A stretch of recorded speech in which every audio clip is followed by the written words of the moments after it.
This is the plaintiff, Kim O'Connor.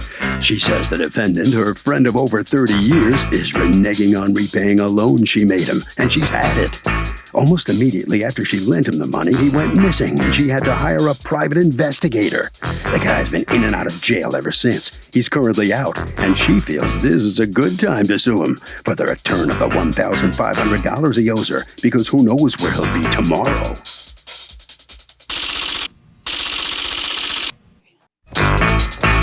This is the defendant, John Costa. He says he worked for the money the plaintiff paid him by doing things around the house for her. Because she got divorced, the plaintiff tried to become romantically involved with him, and he wasn't interested, so he stopped taking her calls. Now she's turning the money she paid him for his services rendered into a loan, an investment in his business? Come on, lady.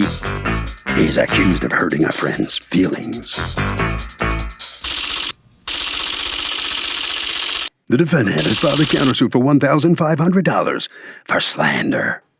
All parties, please raise your right hand. Welcome back to the People's Court. Next case on the docket. The plaintiff says that the defendant went MIA on a loan. He's been in and out of jail, and the time is right to sue. But he says he worked off the loan, plus he hooked up with her. It's the case of Don't Con. Thank you, Douglas. Kim O'Connor, you are suing John Costa for $1,500 that you say you loaned to him and he has refused to repay. Right. Tell me what happened. Well, we've been friends for over 30 years and everything, and I think he moved to Arizona for years. We weren't in touch.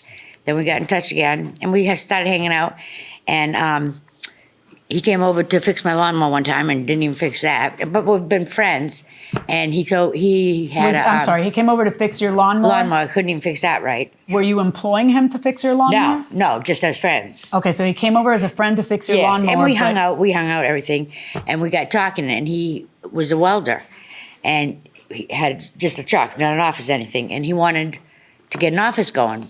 So he needed $1,500 to have a computer and everything, and he says he missed all his calls because he was on the road doing work and everything. And I told him, he asked me to borrow $1,500, and I said, yeah. Wait, but what's the $1,500 for? Because he wanted to get an office open. Yeah, but you don't need an office to return phone calls. You need a phone. So why is he how is the explanation he's giving you holding water with you? I was talking to him at the time I lent it to him. Yeah, I know. What I'm asking is, why did you fall for that? Because he was my friend for over 30 years, and I believed him. Okay. So you loan him the money when? July 5th, 2010. 2010. Right. Okay. And then what happened? Because that's almost 6 years. You've just barely made it before the statute of limitations. Well, he was been in and out of jail. So I saw him the day he got out of jail. I walked up to him, gave him a hug, everything, and then now it's time for how the did you see him the day he got out of jail? At Walmart. Just coincidence? Yes. Yeah, and then you knew that was the day he got out of jail? Yes, because I talked to him. Because I went up to him, hi, Johnny, because we were friends. Right. Well, I think we're still friends. And this kind of lawsuit has a way of getting in the way of friendships. But anyway, go ahead. And I seen him, and I said, oh, I heard you in jail. He said, yeah, I just got out today. I said, good for you. Had you ever said anything throughout all this time? Oh, I've asked him every time I see him. And what is his answer each time you see him? Oh, I'll give it to you this day, or I'll give it to you this day, or I'll give it to this day. What did he go to jail for? I have no idea. You didn't ask him? No. Okay. All right, Mr. Costa, what's going on?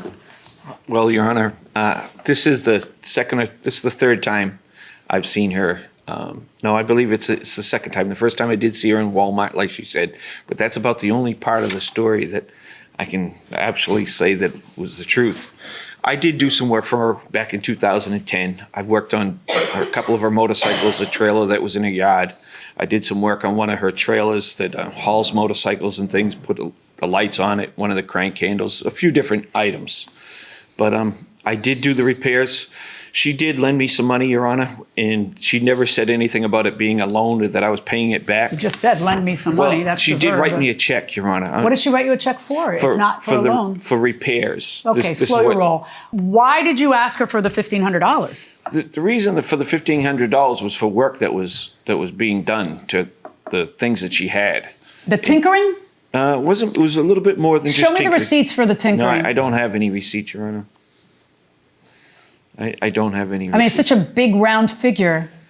kind of suspicious that you would say that it's for a little work you did on one motorcycle once and a little this you did on This that. was over What did you time. do? This was Tell over- me about all the repairs you did. What did This you was do? over a time of probably 2 Right, months. that's why it sounds Right. like utter horse manure. Because no one writes you a one-time check for $1,500 for work that you did over time. I think you're just trying to get out of pain. What were you in jail for?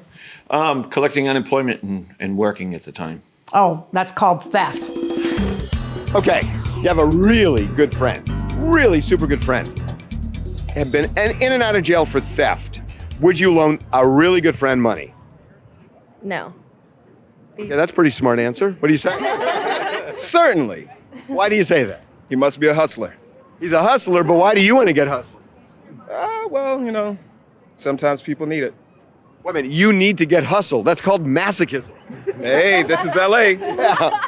No, it's New York. Going inside the courtroom. Why were you in and out of jail for that? There had to be something else. I wasn't in and out of jail. I did a 2.5-year sentence for collecting unemployment. How much did you collect? Probably about $3,600. And they put you in jail for 2.5 years? Yes, I did, Your Honor. They ain't playing. Wow. How did you give him this money? Check. Oh, let me see. And I also have my bank statement. Let's see it. And if Did you turn write it anything over- in the memo line? Excuse me. Did you write anything in the memo? Oh, look at that. She wrote loan in the memo line. But you didn't tell me that it was a loan in the time of the... Oh, please. Sorry, Your Honor. Please, are you kidding me? Have some dignity. If you went into financial trouble, just say so. But how do you stand there as somebody who was a friend of yours, and you're a sucker. I don't understand I how know. you loan him the money. Like, just no, and then that's it. According to you, he disappears the next day, basically. And all this time passes, and you haven't filed a lawsuit. And I mean, this is crazy. Wait, it's not crazy enough. You have a counterclaim against her? Yes. For $1,500 for For slander. Tell me about the slander. Well, she went around town telling people that I'd owed her that money for a loan. This is where she turned it into a loan from things that I did for Really? her. Not from the check that she wrote you that Well, you took that's in how your she hand wrote that it. you cashed at said loan? Not That's from how there. she wrote it. Yeah, that's how she wrote it. And then you have eyeballs in your head. Yes. And then you see it. And then you cash But it. she was And never- then it looks like a duck, quacks like a duck, walks like a duck. It's often a duck. Yeah. And then you want her to pay you $1,500 for slander because she told all your mutual friends that you're a thief. Yeah, that's what... Gotcha. Excuse me.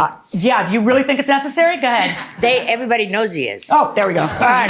Well, that settled that matter. All right. On your lawsuit against her, 0. And on her lawsuit against you, $1,500. Thank you.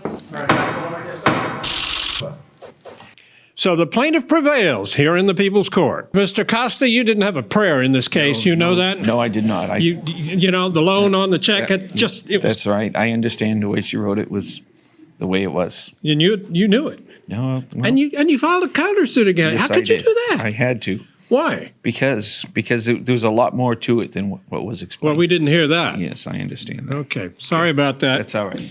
Okay, come along. This friendship, not a friendship anymore, is it? No, we'll probably see friends. I'll say Well, I I don't. mean, you're really nice. 5 years it's been at least, He's know. been in and out of jail. I'm surprised you didn't file the lawsuit years ago. Yeah. Well, you learned. I gave him a chance. You learned a lesson hard way, but you wrote loan on the check. Congratulations. Thank That you. saved you in court. Have a good day. All right, Harvey. Okay, Doug, look, if somebody owes you money, you can wait until the statute of limitations expires. But the longer you wait, honestly, the fishier your story sounds.